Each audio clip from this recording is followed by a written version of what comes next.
Dobrodošli u novu epizodu Minecraft preživljavanja multiplayer u dvoje.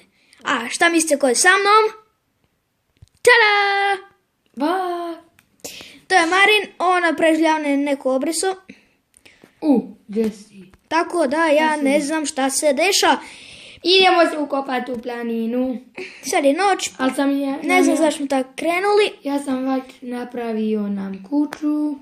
Ok ljudi, i ne znam kako sam, ali sam dobio dupli svijet. Ako gledate moje preživljavanje na samom, kako sam dobio ovakav isti svijet. Isti je, gledao sam po sidu. Da pokažeš ljudima. Vreme ih dijelo od kuće i nemoj me zezat. Dobro, evo samo, malo. Pogledajte. I evo, htio sam sad na sliku. I evo, to je Mari napravio. Evo, Vlastitom rukom. da, rukom je to radio. Pukla mi ruka. Pa eto. Sorry, nisam to je radio. Ništa. Dobro. Ajmo si napraviti kamene pike, krampove.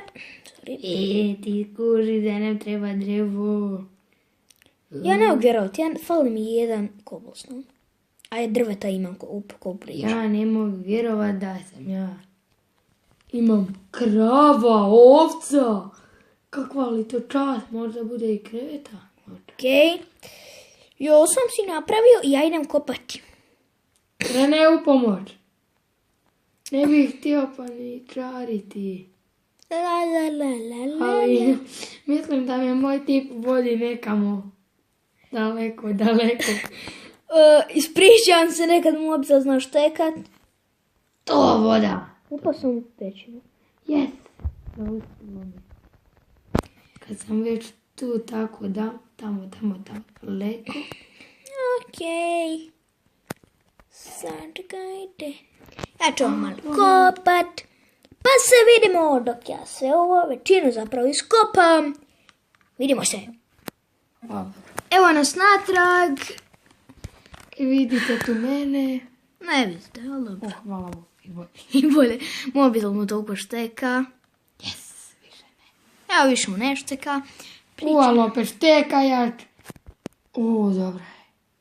Šta je skoro umro? Roni. Dok mi štekalo.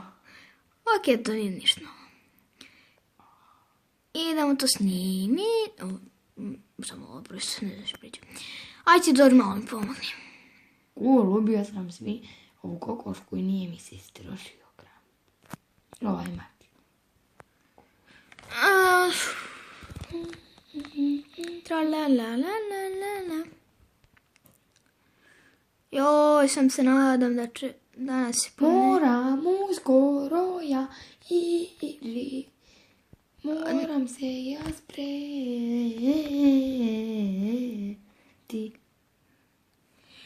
La-la-la-la-la-la. Okej. Evo ti ne, sakazno. Nemoj. Aj pomogni mi ovo. Čekaj, nisam si ne napravio kramp. Jer sam ostavio crafting table. Tabletu si ostavio. Ajde. Joj. Aj postav crafting table. Tamo ti vani. Baš super. Ti baš voliš auto. Ok, ajde, ja ću ovo malo još iskopat, pa se vidimo uskoro. Ujutro. Ok, ljudi, ja mislim da bi to onda bilo to za ovu epizodu. Nije neka bila uopće, nije nešto napravljeno uopće bila. Ali, eto. Aj bog. Evo, on me probao, logički. Vidite? Ali eto ljudi, onda to bi bilo to za ovu epizodu. Vidimo se i doviđenja.